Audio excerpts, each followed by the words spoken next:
Hey, welcome everybody to Comic Scope. Today we're going to be examining John Byrne's X-Men Artifact Edition, IDW Special Edition. This is the variant cover, and there were 150 of these produced, and all signed, hand-signed, and numbered by the penciler, John Byrne, the legendary John Byrne. That's his signature, and that's numbered. This is a variant edition. There was a regular edition, which had the Cyclops cover. This is the variant cover. I believe this was distributed at the San Diego Comic-Con as a special edition. I bought this on the IDW website. They must have had some left over. As far as I know, I bought the last one. Showing sold out now.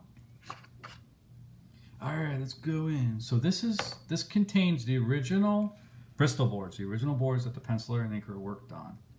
Full size and from the original scanned. So people donated these, or loaned them out is better, is more accurate. Loaned out their artwork to be photographed, to be included in this book, and then it was sent back. So someone went into their vault or took it down off their wall out of the frame or went into the museum storage and loaned these out. Somebody owns every single one of these. Now this isn't, we're not getting into the actual official originals yet. This is like a recreation. This is a recreation too for the signature and numbering page. You have some recreated artwork here, some more recreated work as you get into the indicia and acknowledgments and the introduction and about this edition. You have a table of contents, and then you jump right in. This is an original Bristol board. This is the original artwork, photographed, included in this book. So this isn't the original, it's a photograph, full color scans from the current artwork owner.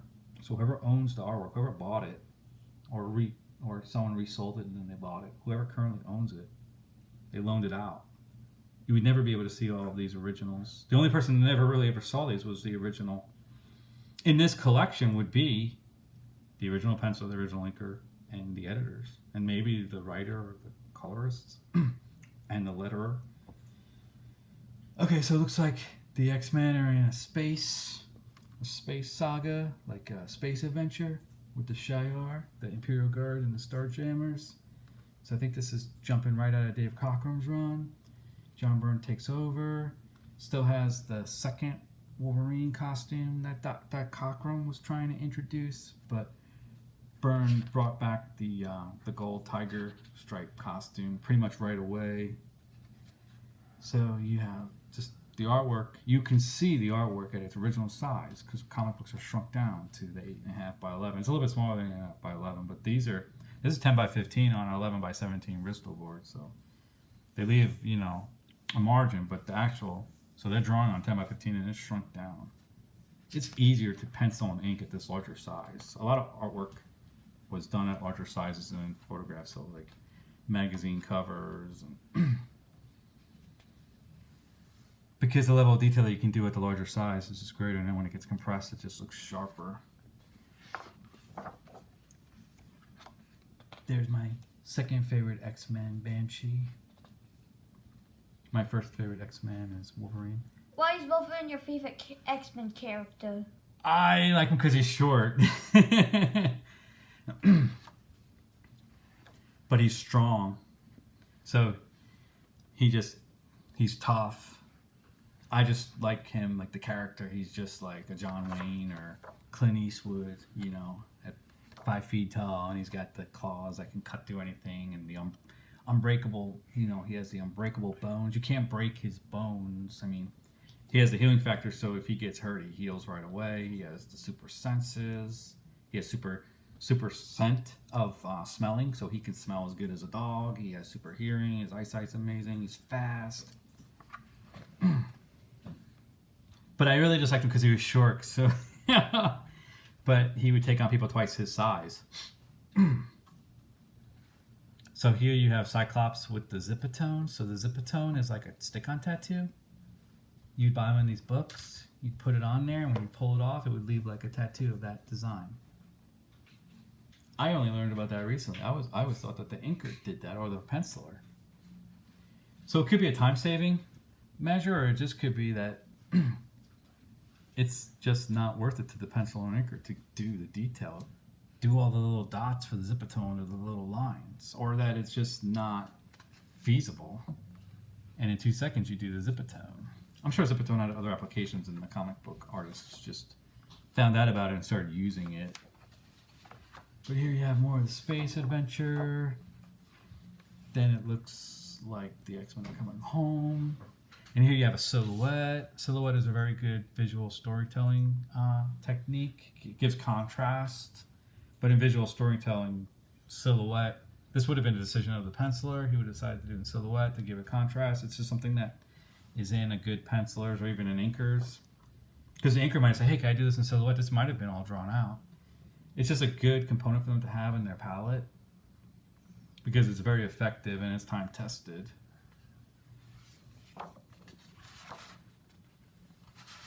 Here you can see this is definitely zipatone here. Once you find out about zipatone, you can kind of tell. I don't think zipatone's used anymore. There's some artists that are bringing it back. But as far as I know, there's no digital equivalent. Comics are now made digitally. So there's no more boards like this for people to hang on their walls in their houses anymore because everything's done on a computer.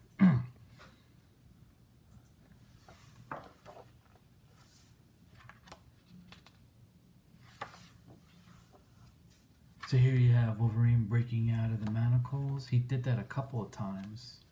One of the first comic books that I bought, he did that. It was the Wolverine, Marvel Comics Presents Wolverine. He did that when he was captured in Madripoor.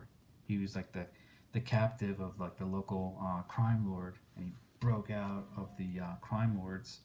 He might have used his claws to cut the chains. He also had to do this when he was captured in the Uncanny X-Men, you know, hundreds of issues later. Or like 100 issues later, he was captured by the bad guys and they chained him to like a wooden X, a cross. And he had to break the chains again too. Well, all these issues, people haven't seen these before. And never at this size. I would only be able to see these in my time through Classic X-Men. And I would have one issue but not the next. Because you would never be able to get every issue. It was very inconsistent. If you bought it at the newsstands, they didn't get every issue. They sold out. You could fill in the issues, but by the time it made it into the back issues, it was marked up. So it would be like $10, and you're like, I could buy 10 comics for that. I'll just guess what happened in the previous issue. So a lot of these I haven't seen before either. I'm like, I had the issue before and the issue after. I always wonder what happened. Or that explains a lot. Here you can see this is all zipatone in here. That's cool. They just take down like a stick-on tattoo and then peel it off, and that's left. So this is double splash page. They would have put 2 Bristol boards together and just would have kept drawing across and inking across.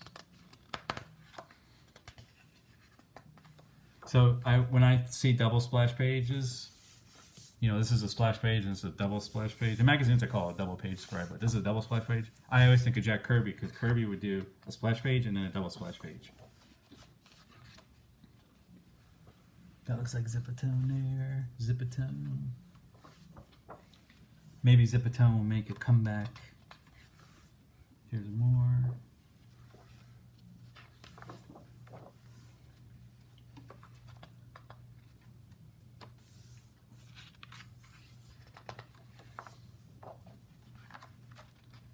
Some of these, we would only have seen these on the covers of comics that we wanted to buy, but they were $5, $6 in the back issue bin, you know, at the comic shop or hanging on the wall in the comic shop. So we would know who this was because he was on the comic and it said his name on the top, on the cover of the comic. He was on the cover of the comic, but you never had the comic and you never knew anyone that did. And anyone that had it sold it back to the comic shop for them to sell, for them to then sell it to someone else for $20. You can see zipatone. That looks like zipatone there too.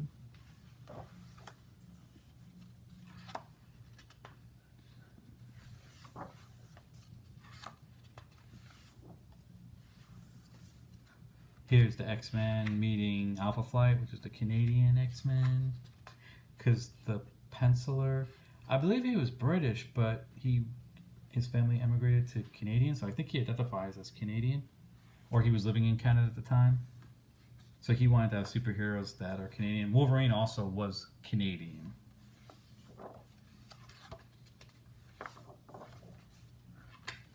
And then I don't think this... Here's a question. Is this like a cover that's supposed to be in this book, or is it like a promo? Because it's full art and the other ones are not colored. I think this is just a bonus. I think it was just some type of recreation. It might have been from the classic X-Men. I don't know, it has some of the info on top of here, so maybe it was colored. As far as I know, these weren't colored. I thought that they were colored on the plates, so they had these gigantic metal plates and they were actually painted on the plates. So I'm not sure. It looks like a bonus. It looks like it was like recreated, like a recreation.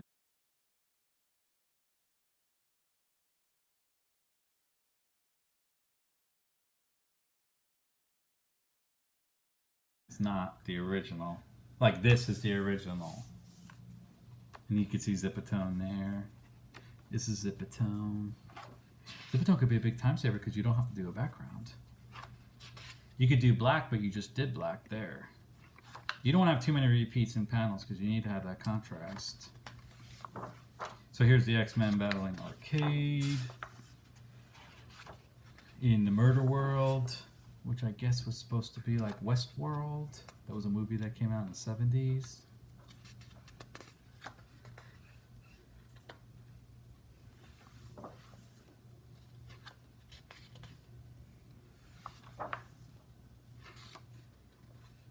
Here's the X-Men in Scotland. That's one of the reasons I like the X-Men too, is they would go to Scotland, because my mom was Scottish. So they would go to Scotland. So I liked that. It was like, oh, they went to Scotland. I'm like, my mom's Scottish. I can relate.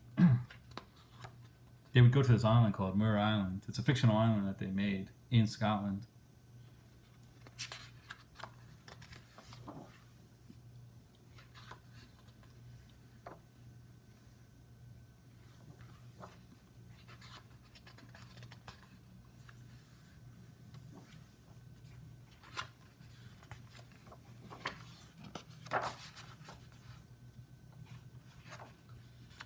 This is a cool transformation here. You know, it's similar to the Incredible Hulk transforming. And then here, in certain like fairy tales, like demons or evil spirits can be destroyed by metal, by certain metals. I don't know if it has to be steel, but whatever, his metal, or iron, but Colossus is supposed to be iron, steel body, so he can defeat these, whatever this type of evil spirit is, or a demon, or whatever you want to call it, from fairy tales. Or that's why he's, just by touching him, he destroys the bad guy, the villain. Here's like a white silhouette. I don't know if they ever inked it in. So that's actually pretty effective too, the white silhouette. I think I've heard that called a color hold.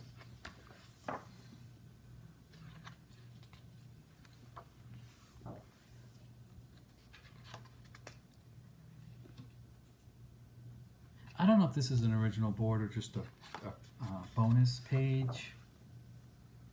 This looks like a bonus page too, as well as this one. Maybe these were not used, or maybe they were promotions, or they were like a first draft, so they were going to do it this way, but then they said, let's do it a different way, so that it was not used or was cut out of the story, like, oh, we have to cut that page out because we have too many pages, or we don't need it, or...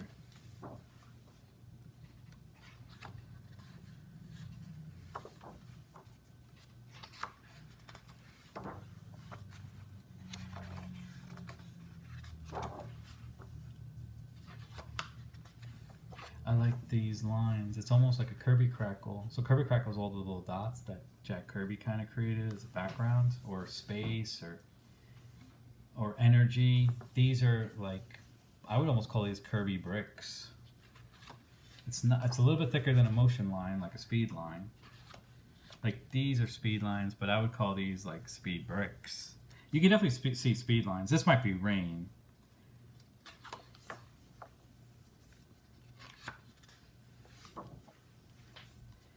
This, when you do like a tweed jacket like that, or what is that, houndstooth, or I don't think it's houndstooth, but when you do it, that's Zipatone too, as far as I know. This might not be, but 9 out of 10 times it's going to be Zipatone.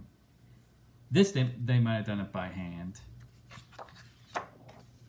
And then here's like a double splash page that's just, they've used this before, I've seen this before. I didn't have the actual issue, I didn't have the classic X-Men issue either. But this is just, this is probably this would be a great poster because it really demonstrates the penciler, John Byrne's, skill, his familiarity with the characters, his ability to placement. There's either 1 or 2 point perspective here, but just the floor, the backgrounds, everything works great. All the characters are in proportion. They all are in perspective to one another. These are all decisions and techniques that a penciler has to learn. You don't just draw something. You have to learn the angles. You have to learn how the angles relate to each other. And there's angles, there's hidden angles too. Even a curve could have an angle. You have to work that out. They all have to go to the same vanishing point. You have to know where your eye line is. You have to have a horizon.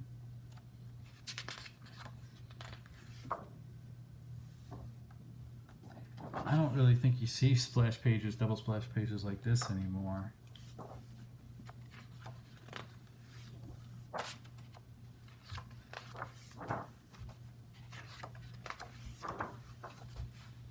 That looks like Zipatone. That looks like Zipatone. There's different patterns for Zipatone too.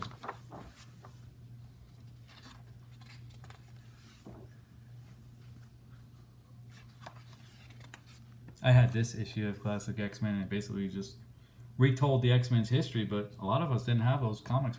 I wasn't even alive in the 60s, so I didn't have the old comics. I didn't know, I might have seen the X-Men cover, but maybe, you knew about some of these characters, but didn't know their history.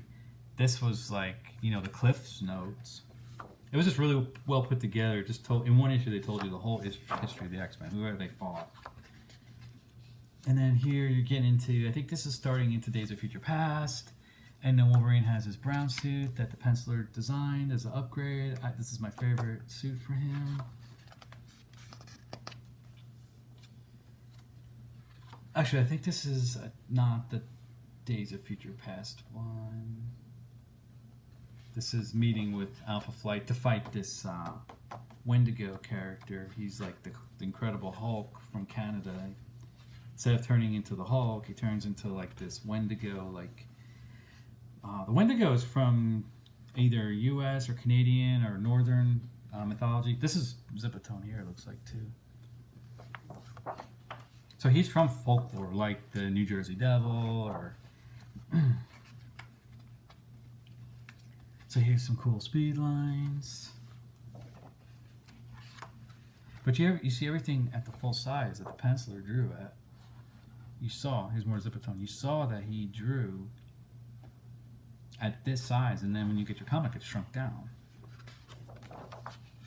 So this is a really great treasure for pencilers, aspiring pencilers, because they can practice drawing it at the actual size. I really don't know if comics are still drawn at this. Most comics aren't hand-drawn anymore. I don't know if any comics are hand-drawn anymore. You can still buy the Bristol boards. I still think Bristol boards are used, but I don't know if they're used in like mainstream comics anymore because everything's digital. So no one's even drawing comics anymore. They're just rendering comics using digital graphic software.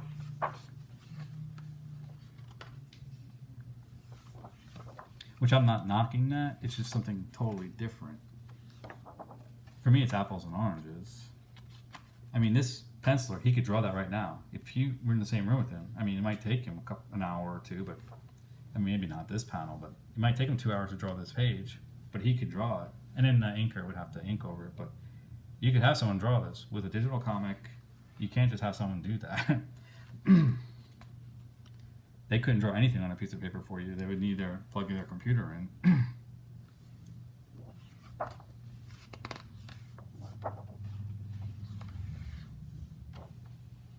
Now we're getting into Days of Future Past, which I think, based on the dates, this came out before the Terminator, because I always thought about this was the Terminator meets X-Men.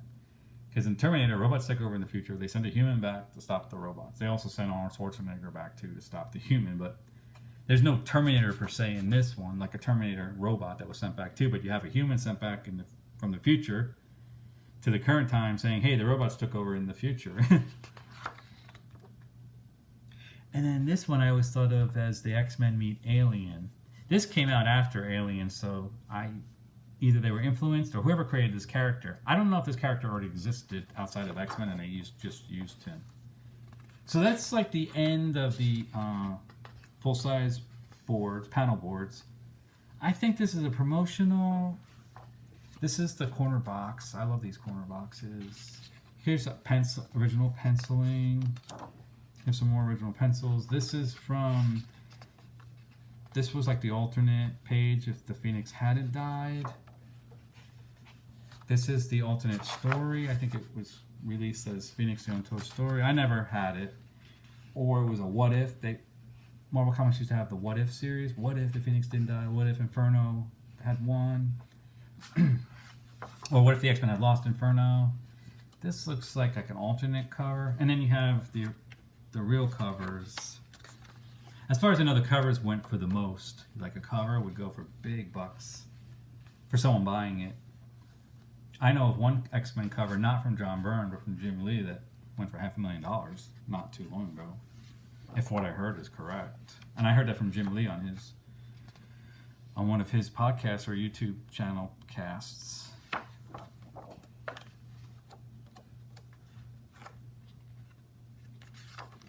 This looks like the original penciling there. I was going to show, it looks like he used one of these, a graphite woodless pencil. So it's not a number 2 pencil where you have to go like that. This is so fat that that's one line. He may have used a graphite crayon. I want to say he used a flat pencil, a carpenter's pencil. I don't actually have carpenter's pencil. I can't get my hands on one, but I'm trying to. It's just a big time saver to be able to do this. You don't have to do that. You could be done. You could do this in 20 seconds. I have a question. Sure. So you know it says we're in a Toys R Us shopping spree. Is that like an advertisement that they paid them to put it on the front cover or something? As far as I know, every issue of any Marvel Comics that was released in October of 1980 had this advertising banner on the top. So yes, it's an advertisement. So I only know that because I've seen other comics from that era. So it was like an agreement? Yeah, Toys R Us probably said, can we pay to have our advertisement on the top of every one of your comics? And they probably agreed. It's probably an editorial decision. Maybe some editors, not every editor-in-chief would want to do that. I'm not a big fan of having that on there. I think that's the equivalent of if you see professional athletes that have uniforms that have advertisements on them. Maybe that's not that bad. I almost think of like NASCAR that has all the NASCAR has on its advertisements. I'm not a big fan, but you know that every comic that came out, if you got Spider-Man from October of 1980, it's going to have that on the top. And yeah, every issue that they sent out had it too.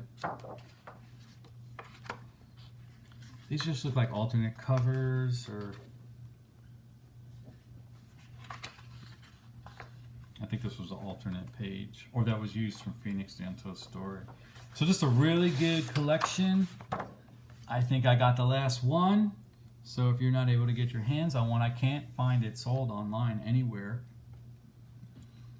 So if anything happens to this, I wouldn't be able to replace mine because there's not anybody selling it. There's only 150 of these, and I'm not selling mine.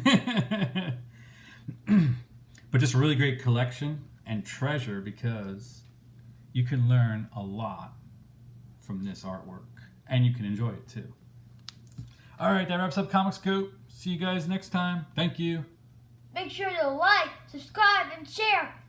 And comment down below and turn the notification bell